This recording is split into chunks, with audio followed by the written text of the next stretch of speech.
Buck again here. Today, I'm going to talk to you about determining the market value of your home. And oftentimes, while you're asked a lot of different questions, it's due to the fact that we want to understand all we can about the property in order to get the most value out of it for you. Okay. So, as you can go on here on the Zillow page and you can see what's sold in the area. When appraisers do appraisals, when real estate agents pull comps, they're looking for what is sold within a certain mile radius or half a mile or quarter mile radius of that property. Zillow is really nice. You can find everything here that's been listed, been sold, or is currently active. So it becomes a pretty good resource here. You can also find similar information on the Tulsa property county website, which is handy as well. So, and then you can also pull comps from an MLS, the multiple listing services. So this is all showing what the value of the property is that I've sold recently. So we take that information and then we compare it back to the state of the property that you may be selling. Okay. So when we're out talking to you and we're visiting with you at your property, some of the questions that we're going to ask you is how old is the heating system? What type of heating system is. So if we look around, I mean, sometimes there's still the old floor furnaces and a lot of old properties around here. Sometimes there's heat and air units. Sometimes there's fireplace, but most of the time it's some kind of forced heat air, generally for the heat and the AC. There can be window units, and those are the obvious things that we can see. But we typically want to know the age if you know the age. A lot of times you may have no idea, and that's fine too. We know where to look on the units to get the date. So it really doesn't matter. We just typically like to ask that question. Another thing is, have you done any electrical upgrades? A lot of the homes have been built many years ago, and oftentimes they still have the two-wire electrical system in the fuses instead of breaker box, like with the switches. So there's the little round fuses. And what's scary sometimes is if you unscrew some of those fuses, you've seen where people have put a penny behind there, and it's scary because there's no way for that fuse to trip, and it could instantly burn a house down.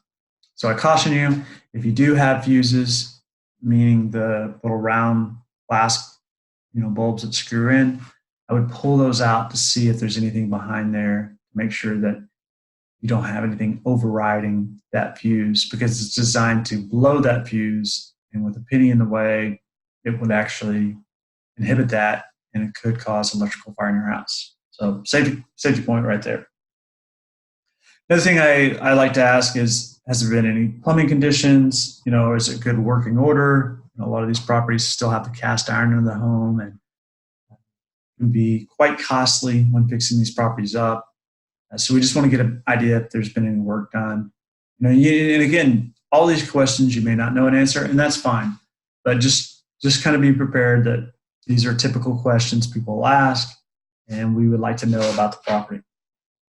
Another thing is we look around and some of the stuff we may not ask. When we're looking around your property, this is what we're looking for. What is the condition of the doors and windows? When we go to fix a property up and sell it retail value, we have to have everything in good working order with no cracks in the windows, doors that close, doors that shut, things of that sort. We also look at the kitchen. When you go to sell a property, the kitchen's got to look good. It has to look good. And that's our number one place we go to fix up. Kitchens in the bathroom and closets. Closet space is a big thing anymore. So there's several things that people look at when they're buying a home at retail that we have to consider when we're assessing the value of your home and the cost to repair it. And maybe it doesn't need any repairs. That's good too. We look at the bathrooms, like I mentioned.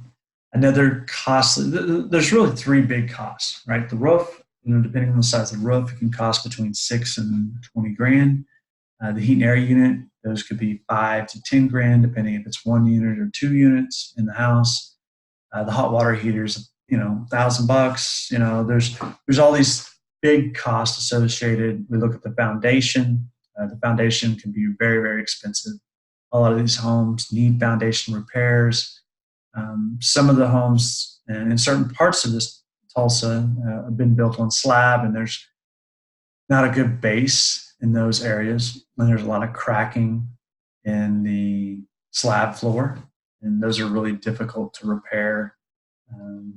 Crawl spaces are nice because we can get under there, we can see what it looks like, we can firm up the structure there. It's easier to work on, but we can work with slab floors as well too.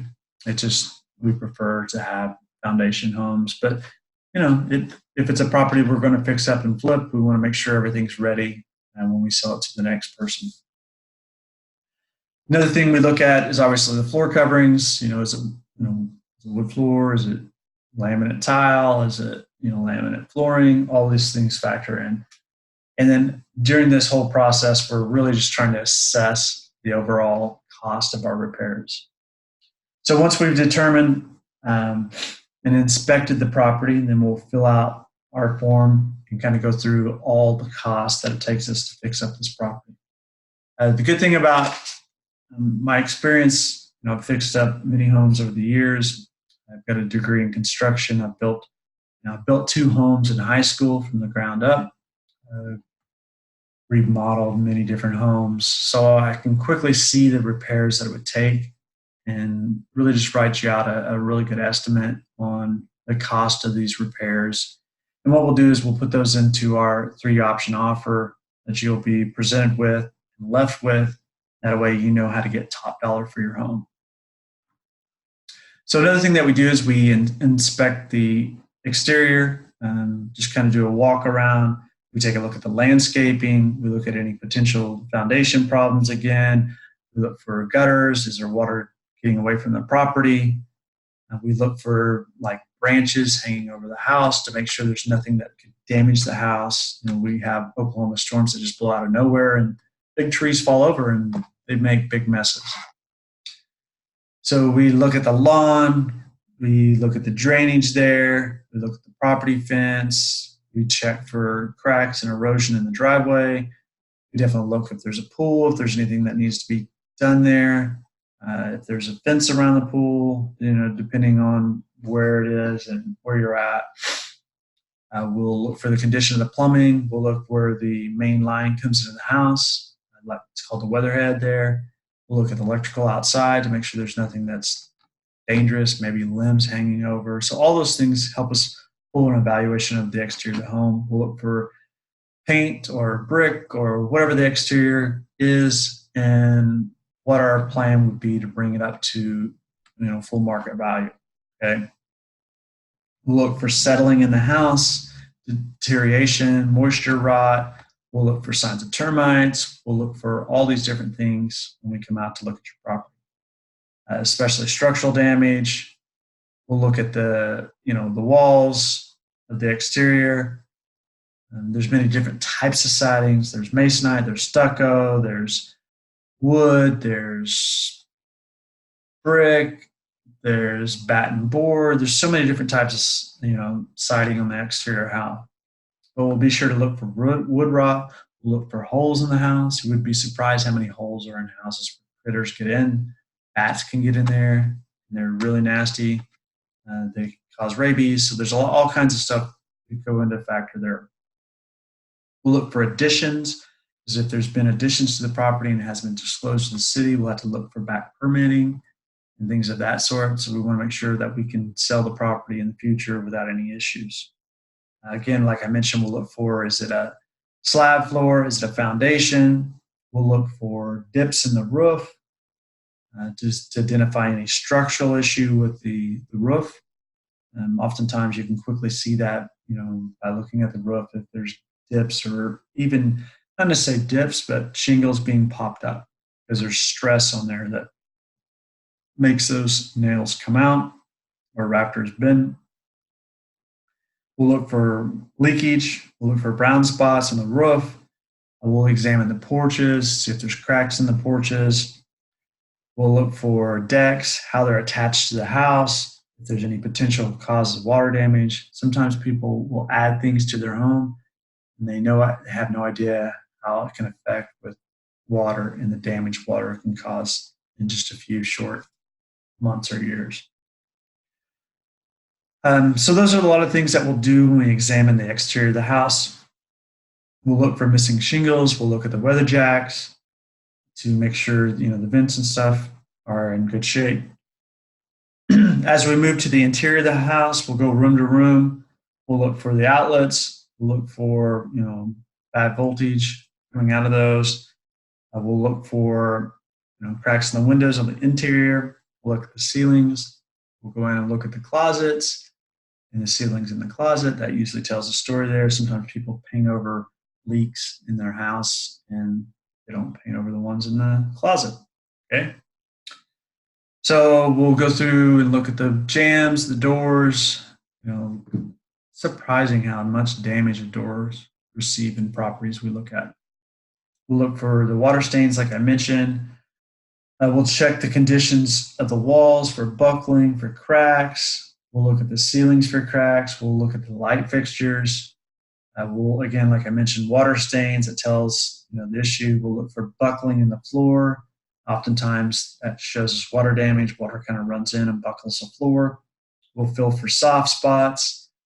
The kitchen and bathrooms, oftentimes there's lots of water damage in there that may never been seen or visible. We'll also look for, dry rot, water rot. We'll examine cabinets. We'll open them up. We'll look for all these different things. We'll check the toilet, the flushing, the toilet, the drains. We'll look for GFIs because we have to bring everything up to code in order to sell this house at retail. We'll turn on appliances. We'll make sure that they work.